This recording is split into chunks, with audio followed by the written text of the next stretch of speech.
Madam Chancellor, Mr. President, members of the Platform Party, graduates, ladies and gentlemen, I stand here truly humbled.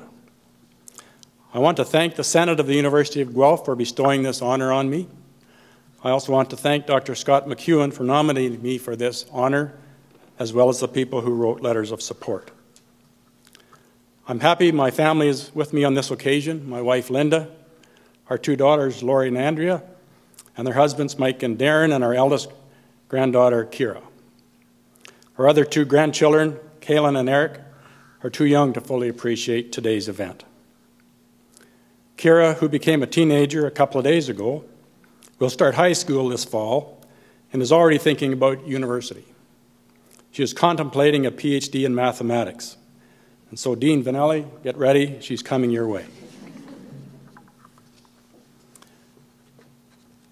My father died suddenly and unexpectedly when I was 5 weeks old. He underwent surgery to repair an inguinal hernia and didn't survive. This happened 10 days before Christmas. Consequently, my mother became a widow at 34 years of age, with 3 small boys to raise and a sizable farm to manage and operate. That Christmas and subsequent ones must have been very difficult for her. When I was 9 years old, I fell from the roof of our barn. I didn't feel very well for a couple of days afterwards, but because I wasn't supposed to be up there and all my parts seemed to be working, I decided not to tell anyone what had happened. However, because I had in reality crushed 3 thoracic vertebrae and the injury went unrepaired, I've learned to live with chronic discomfort. When I was 10 years old, our barn burned down, and hence our livelihood went up in smoke. My point is that these totally unplanned and tragic events, and many more, both good and bad, have profoundly affected my life journey. I've attended many convocation ceremonies over the years and have listened to scores of convocation addresses. It's usual for the speaker to share the secrets of their success. However, as I'm shy by nature and don't consider myself to be a success by usual measures, I was left with a dilemma when thinking about what to say here today. In the end, I decided to speak about elements of my life journey in the hope that you might derive something useful from them. Most successful people have goals. For example, 1, have a life plan. A great many milestone events in my life, as already indicated, have been accidental. Dwight Eisenhower said, "The plan is useful. It's the planning that's important." John Lennon said something like, "Life is what happens to you while you're busy finalizing a plan." 2, accumulate wealth. Linda and I are far from wealthy. We live modestly and undertake to be generous. During my time in the public sector, I considered appointment to leadership positions to be an honor and a privilege. That was reward enough for me. These days, unabashed self-promotion and belief in entitlement often seem to be the norm. Money doesn't bring happiness nor motivate people, and feeling entitled is a poor attitude to have. 3, choose a career path early and stick to it. I decided to become a private veterinary practitioner at 7 years of age. 16 years later, my dream came true. However, after about 6 months on the job, I realized it wasn't the life for me. I was very disappointed by the repetitiveness of the work. I saw and treated many of the same clinical conditions day after day. I felt there must be better ways to prevent many of these problems. My disenchantment with clinical practice and my increasing physical incapacitation as a result of my childhood fall forced me to make a sea change in my life's work. 4, have an impressive CV. If you saw my CV, your first reaction would likely be, here's a guy who can't hold a job. However, I've never been unemployed, and even in retirement, I remain busy. Throughout my 30 years at the University of Guelph, about every 5 years, I look for a new challenge, often resulting in a new position. I set out to be a typical academic doing a mix of teaching and research.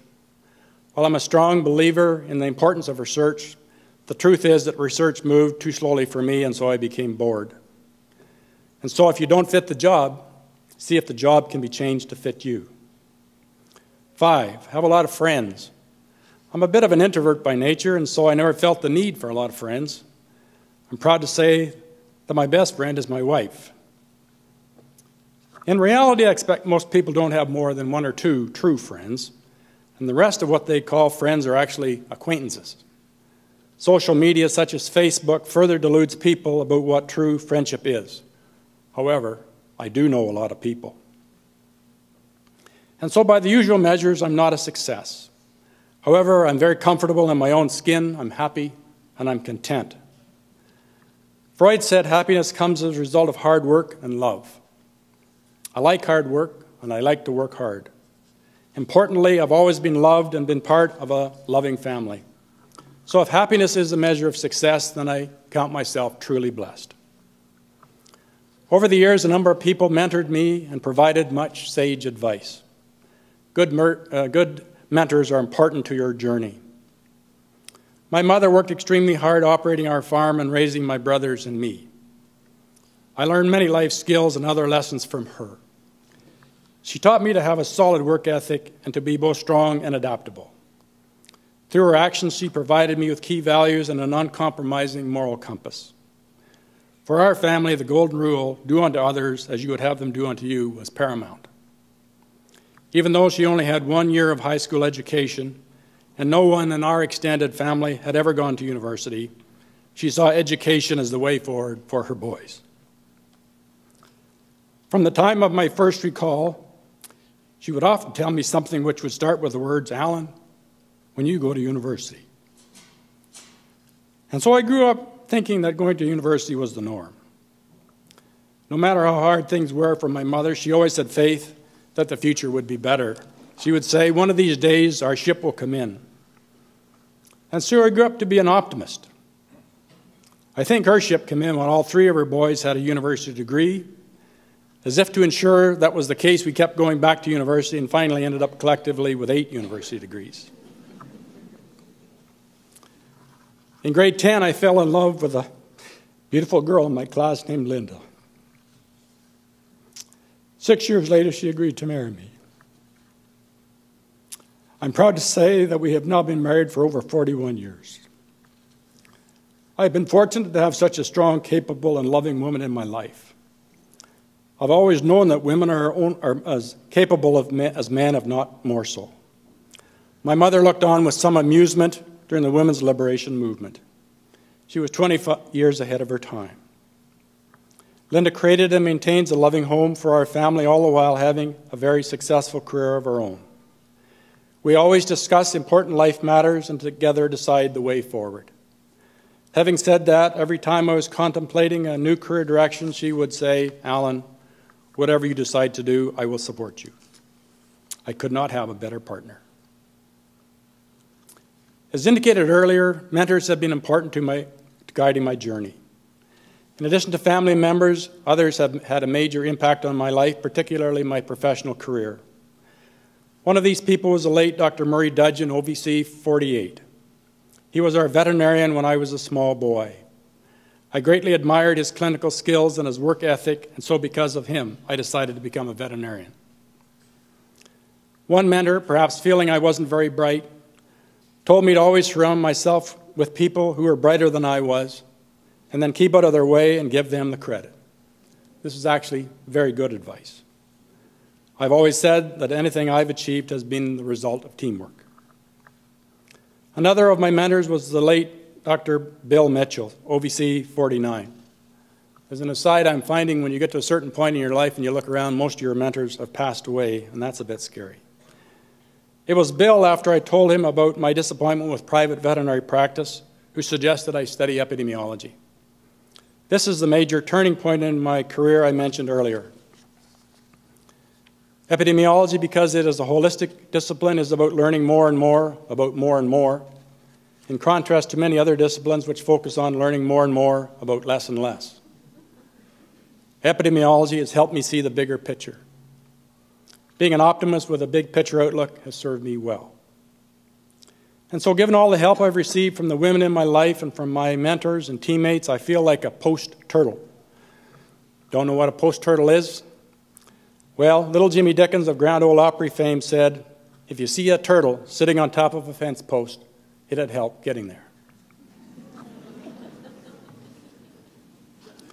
I always try to be passionate about something in addition to my family and my work. There are lots of things to get passionate about beyond the usual causes. pick something that isn't getting much attention and undertake to make a difference. Some 40 years ago, I was putting in time at an airport while awaiting my flight home. I wandered into a gift shop and there noticed a large display of paperweights. They were cheap stone invitations, each engraved with a saying. One of them caught my attention, and so I bought it. It sat on the corner of my desk for years, and I reflected on the words engraved in it from time to time. Over those years, many people probably noticed it, but only one or two ever picked it up and read what it said. Mr. Brian Steed, a University of Guelph groundskeeper, was one such person. He saw it one day when he popped into the dean's office to do something. He picked it up and read the words out loud. Life is a journey, not a destination. And then he said, wow, that's deep. I hadn't thought too much about these words with respect to my own life until last winter when I was writing my memoirs. That is when their true meaning finally sunk in, and I began to realize how apropos they are to my own life journey. And so to those graduating today, I say, have a loving partner, a good family life, unassailable values, a strong moral compass, and a general plan. Let these, plus your ambition and your education and other talents, be your guide.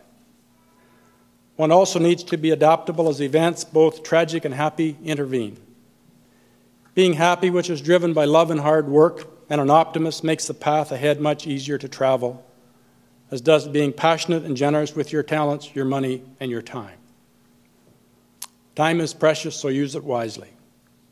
In my case, it took a near-fatal heart attack to make me fully appreciate its value.